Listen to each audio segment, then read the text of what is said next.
poquito tema de la sindesmosis. Si todo parecía relativo, ahora veréis que no hay nada definitivo aquí.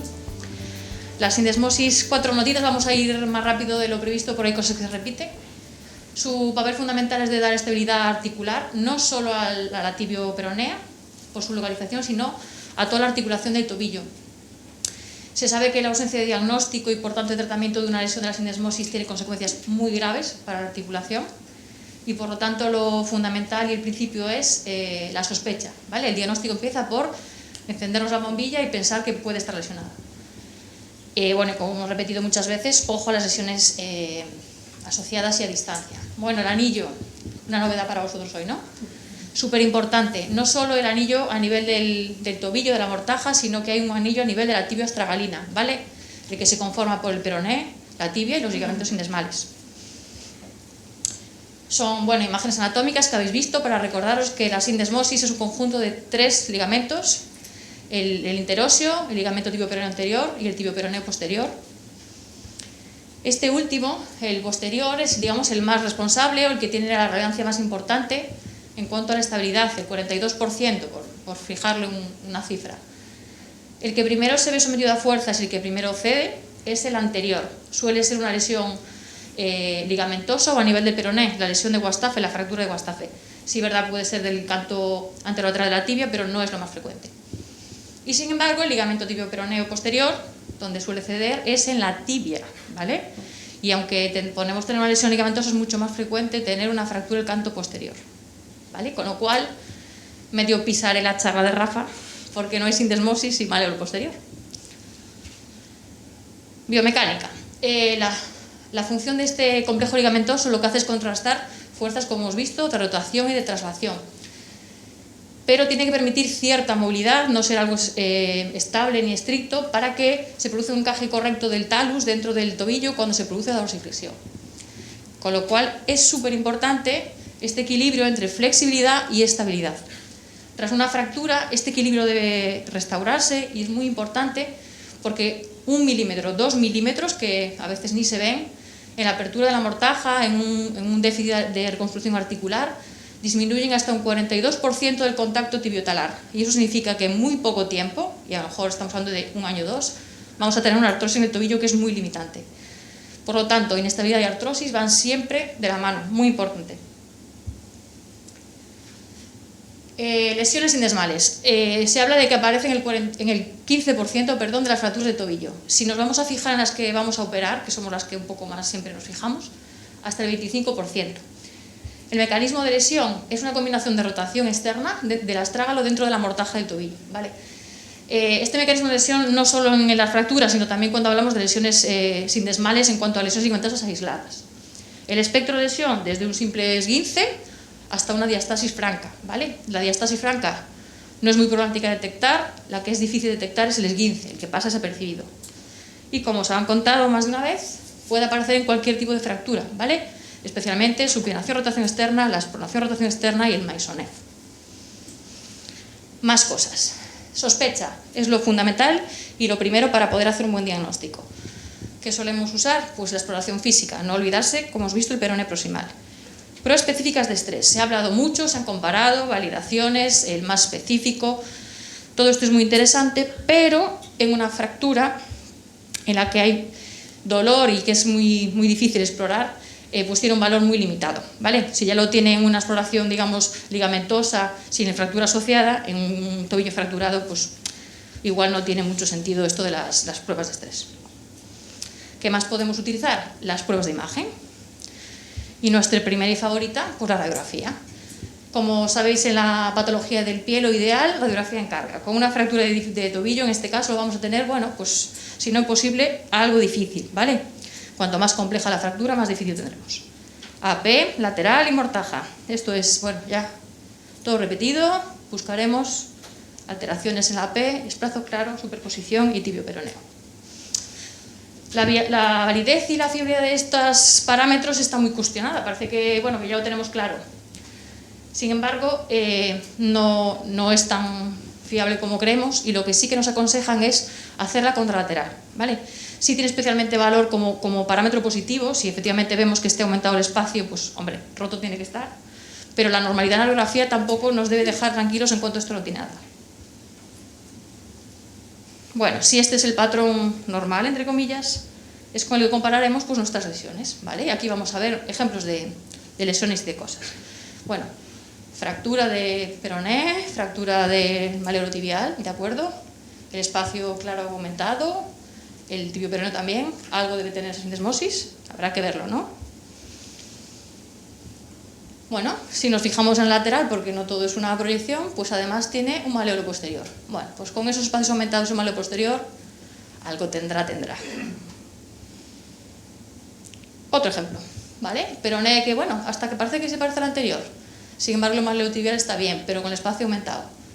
Maleolo posterior también, espacio aumentado, pues efectivamente es similar al anterior, pero aquí el componente medial no es óseo, sino que es ligamentoso, ¿vale? Esta sindesmosis, atentos, porque aunque ahí parezca que, mira qué bien, algo va a tener. Siguiente fractura. Si vemos la imagen de izquierda, sí, izquierda, bueno, pues tiene una fractura maleolo-medial, pero bueno, tampoco, mira qué bien reducida está, que es que está perfecta, ves todo lo que es la tibioestragalina, que bien se mantiene, hay una sombra ahí sospechosa, y bueno, el peroné estará roto, no estará roto. Si vemos la lateral, el peroné está roto, su presindesmar es alta y tiene un maleolo posterior, esta sindesmosis, tal vez algo tendrá. También habrá que mirarlo. Siguiente radiografía, ni una sola fractura, pero ese espacio claro medial y ese espacio tibio peroneo está aumentado, ¿de acuerdo? ¿Qué habrá que hacer? Buscar arriba, ¿vale? Esta sindesmosis algo tendrá. Fijaos en esta imagen. Bueno, ya el truco viene allí, ¿no? Algo tienen en el tobillo. Pero si nos fijásemos solo en lo que es la radiografía del tobillo, estas radiografías son las típicas que aparecen en la urgencia. Una lateral que tiene ahí va una chispita de maleolo posterior, que al final es una cascarilla, ¿no? Nada. Y esta, bueno, pues está rota, la proyección es muy buena, no es buena, pero bueno, tampoco, ¿no? Pues si por casualidad no te saca una rodilla, o no lo exploras bien, o no te fijas, pues igual no es que des por banal una fractura, es que igual ni ves nada, ¿vale? Y si lo sospechas, le pones la escayola, a veces te encuentras con que, al poner la escayola y hacer una P buena, ya ves un aumento del espacio tibio-peroneo. Esa cascarilla del maleolo posterior igual no es tan cascarilla, ¿no?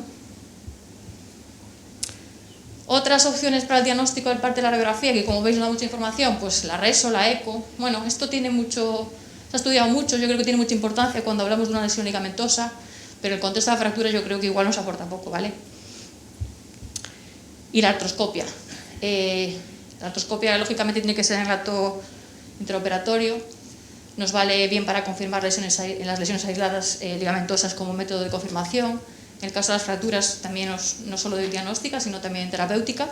Si es una técnica que domináis, sí que os puede aportar mucho y ayudar mucho, ¿vale?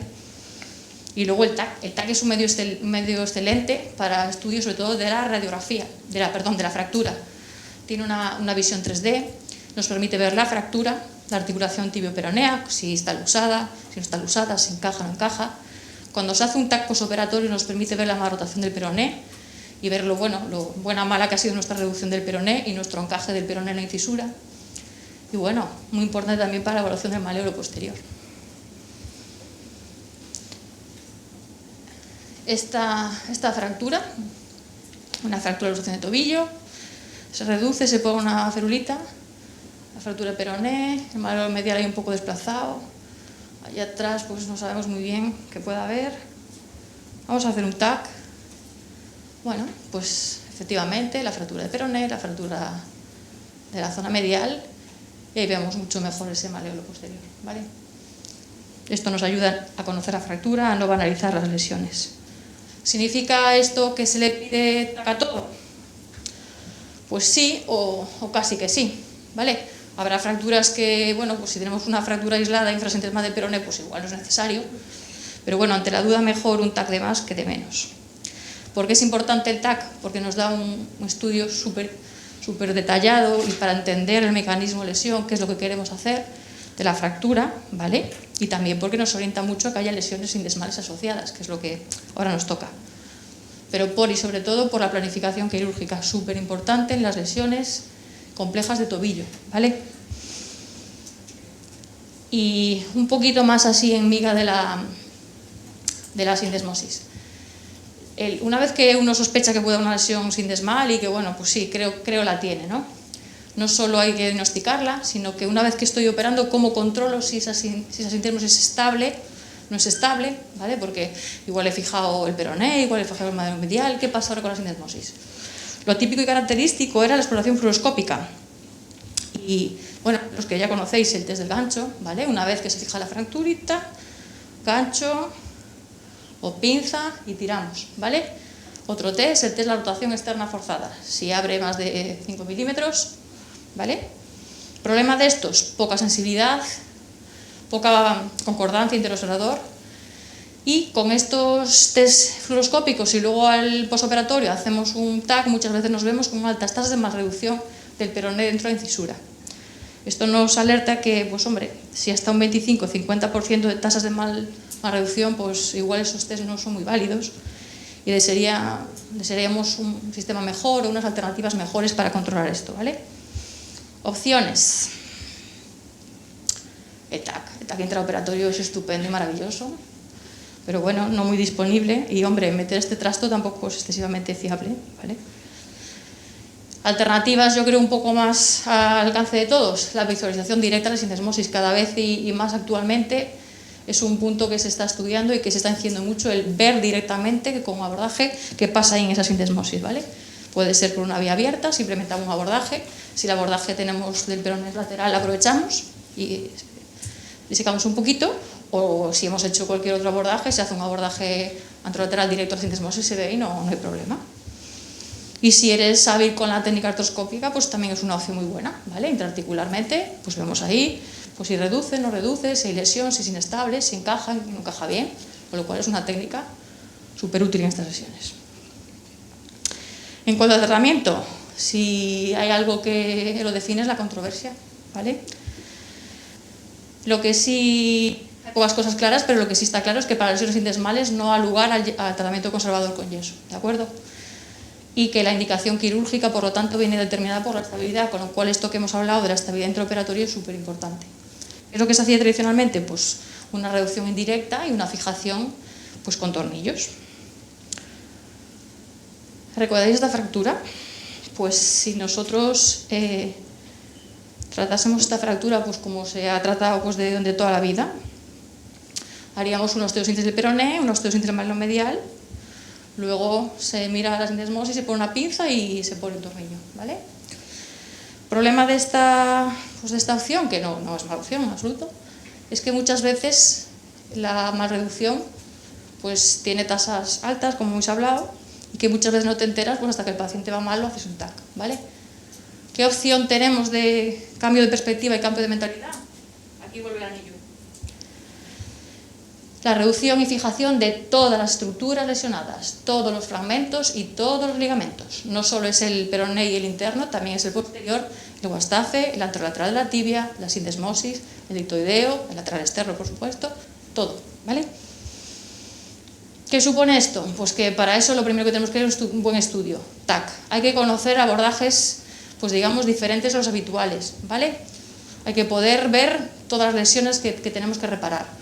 Y no olvidarnos de que la sindesmosis también se puede ver y reparar. Y bueno, esta reconstrucción anatómica, los últimos estudios dicen que da mejores resultados de reparación, tiene sus cositas y que bueno, el tiempo quirúrgico es es más prolongado. Los abordajes pues a veces pueden parecer más difíciles, sobre todo si no los conoces. La posición, muchas veces tienes que andar cambiando el paciente, boca arriba, de lado para un lado, para el otro. Pero bueno, yo esto le veo más un problema más temporal que algo definitivo. Toda curva de aprendizaje, todo se soluciona. Y sobre todo lo que hay que tener en cuenta es que si nos vamos a animar a... todo lo tiene, pero si nos animamos con esto, la planificación quirúrgica es especialmente importante. Si esta fractura lo abordamos con, digamos, este nuevo concepto, nueva intención, pues la diferencia con la anterior sería que lo primero que vamos a hacer posiblemente sea estabilizar el maleolo posterior. Habrá que, pues eso, dominar abordajes posterolaterales y sintetizar ese maleolo posterior, sintetizar ese peroné, sintetizar ese maleolo interno y al final, solo si es inestable, colocar el tornillo transindesmal o la fijación transindesmal, ¿de acuerdo? ¿Cómo se ha tratado esta fractura? Ahora con estas dos alternativas, ¿qué creéis? Pues la primera.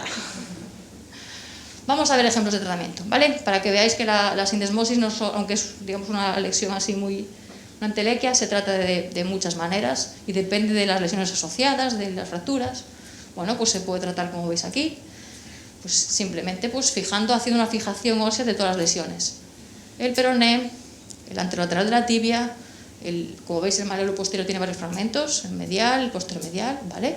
Se hace una reconstrucción ósea y bueno, tras esto a nosotros no nos pareció necesario, aunque sí tenía una lesión sindesmal, tener que poner una fijación sindesmal porque toda la reconstrucción del anillo pues mantenía. Bueno, aquí esta fractura es muy parecida a las que hemos visto, ¿vale? La única fractura parece que es la del peroné, al menos en la P, luego en la lateral ya vemos que no. En definitiva, un peroné, un malleolo posterior. Pues bueno, aquí también, una vez que hemos sintetizado el malleolo posterior y el peroné, la lesión sindesmal que sí la tiene, ¿vale? Pues no es necesario fijarla.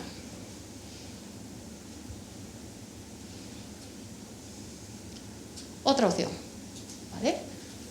Muy parecida a la anterior, también tiene una fractura del peroné, en el lado medial no tiene lesión, se hace una fijación del peroné y luego cuando se testa parece inestable y aquí sí se fija con un tornillo trasindesmal, ¿vale? Esto es lo clásico, lo que hemos visto siempre, ¿vale? El control de abajo es luego tras retirarlo.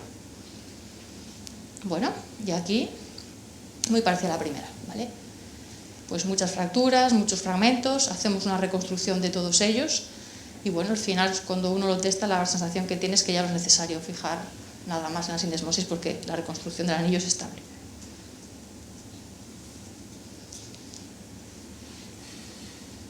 Más cositas. Tornillos de todas las lesiones, del fragmento de la tibia, del peroné, ¿de acuerdo? Otra reconstrucción anillo, ¿vale? Una fractura, una lesión de Maisonneuve, ¿de acuerdo? Aquí veis no se ve la fractura, ¿vale? Allí está, al borde del peroné, tratada con dos tornillos con una fijación trasindesmal. Veis que tiene como dos abordajes chiquitines, ¿vale? Lo que se hizo es una fijación de la sindesmosis, pero con visión directa.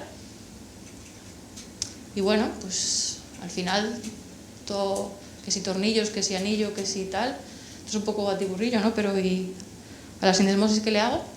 Bueno, pues la tendencia o la sensación es que cuando uno sintetiza todas las fracturas y todas las lesiones, ese es el momento de testar la sindesmosis y ver la estabilidad que tiene. Y la realidad es que luego te encuentras con que el porcentaje de casos que tienes que fijar la sindesmosis es un porcentaje cada vez menor. ¿Qué pasa si aún así la tengo que hacer? Lo primero es reducirla. Lo clásico es lo que veis ahí, la pinza, ¿de acuerdo? La punta de la pinza del lado medial, el pincho medial, es muy importante donde se coloca. Se recomienda que si vais a usar una pinza para reducir la sindesmosis, la coloquéis en el tercio anterior. Si el pincho de la pinza va muy posterior, posiblemente la pinza sea la que os más reduzca la articulación. ¿Cómo se fija? Lo clásico y lo que conocemos todos y conocéis todos son los tornillos trasindesmales, ¿vale? ¿Cuántos? ¿Cómo? Bueno, pues la evidencia científica es que entre 1 y 2 tornillos no hay diferencias, corticales pinjosas no hay diferencias, 3-4 corticales no hay diferencias, no se debe colocar a compresión, es un tornillo posicionador. Y lo que sí parece que está un poquito más claro es que si fijamos una lesión de Maisonneuve en la que se ponen los 2 tornillos, si los 2 tornillos van apoyados en una placa cortita, el montaje es más estable, ¿vale? Esto que veis aquí. Y bueno, os he puesto aquí este artículo aquí aislado porque es un artículo reciente que me gusta bastante. Os recomiendo que lo leáis y que, bueno, reflexionéis un poco. A ver qué os parece. Lo que hace es comparar la reducción anatómica bajo visión directa de la sindesmosis con la reducción cerrada bajo fluoroscopia y los tornillos, ¿vale? El grupo abierto lo hacen lógicamente con exposición, le hacen una reinserción del ligamento sindesmal con un arpón y luego le ponen un tornillo transindesmal, ¿vale? Para mantener esa reparación. Y la reducción cerrada, pues la clásica de pinza, cerrar y tornillo. Lo que ven es que los resultados, tanto radiológicos como estable como clínicos, son mejores en el grupo abierto, ¿vale? Pero bueno, sí es verdad que el seguimiento no es extremadamente largo. Y la duda que a ellos le queda es, ¿qué es lo que nos ha hecho mejorar esto? ¿La reducción abierta, la reconstrucción con el arpón o el tornillo transindesmal, ¿vale? Es difícil saber qué de ese trío de acciones tiene mayor peso en la mejoría de resultados, ¿vale? En cuanto a la posición, no hay evidencia, lo que hay es tendencia, ¿de acuerdo? Si el tobillo en dorsiflexión neutra y la posición del implante con una angulación leve de 30 grados, ya sabéis, a 2-4 centímetros de la línea articular. Descarga clásicamente pues entre 8 y 12 semanas, ¿vale? Y luego el otro punto de conflicto es la retirada. ¿Quitamos el tornillo transindesmal o no lo tiramos? ¿Vale? A favor de retirar. Se cree que el tornillo da rigidez a la sindesmosis. Se cree que de ese 25-50% de la reducción, cuando quitamos el tornillo, digamos que la sindesmosis se autocoloca. Y bueno, que muchos hay rotura espontánea y bueno, es mejor quitarlos enteros que a 2 trocitos, que es más difícil. En contra, no tener una segunda cirugía, evitando complicaciones, gastos, etcétera. Evita las pérdidas de reducción. Y estudios que dicen que los pacientes que tienen una rotura espontánea del tornillo no tienen peores resultados, ¿vale? Lo que sí parece que hay consenso y evidencia científica es que en los pacientes obesos y en las superconstrucciones de los diabéticos, etcétera, no quitarlos. Y para este debate de quitar o no quitar, nos surge como alternativa la fijación dinámica, los suturebato, ¿vale? Son fijaciones que permiten micromovilidad anatómica en la articulación, digamos que dejan que la articulación se autorreduzca y se autocoloque, ¿vale? Y que es como más fisiológico el movimiento. La ventaja clara es sobre todo menor rigidez y sobre todo que no se suelen tener que retirar estos implantes, ¿de acuerdo? En los estudios, los resultados son siempre superiores en cuanto a la reintervención por la retirada material, ¿vale? Y en cuanto a después los resultados clínicos son muy similares, ¿vale? Parece que hay cierta tendencia que son superiores, al menos los recientes, un poquito superiores, pero al menos no son inferiores que el tornillo transindesmal, ¿vale? Y después de esto, ¿qué hago? Al final, ¿qué hago? Pues si revisamos la literatura, pues la evidencia es preocupantemente escasa. Recomendaciones que os puedo un poco decir y con qué seguridad. Pues que con el lío este que parece que es el drama y la incógnita de cuántos 3,5, 4, 3 corticales, ¿no? Pues al final eso da un poco igual, ¿vale? No hay evidencia ni que haya diferencias. Los sistemas de fijación, lo que hemos hablado, si no mejores resultados, no peores que el tornillo, ¿vale? El tema de la retirada o no retirada sigue siendo ahí un tema pues un poco controvertido, ¿vale?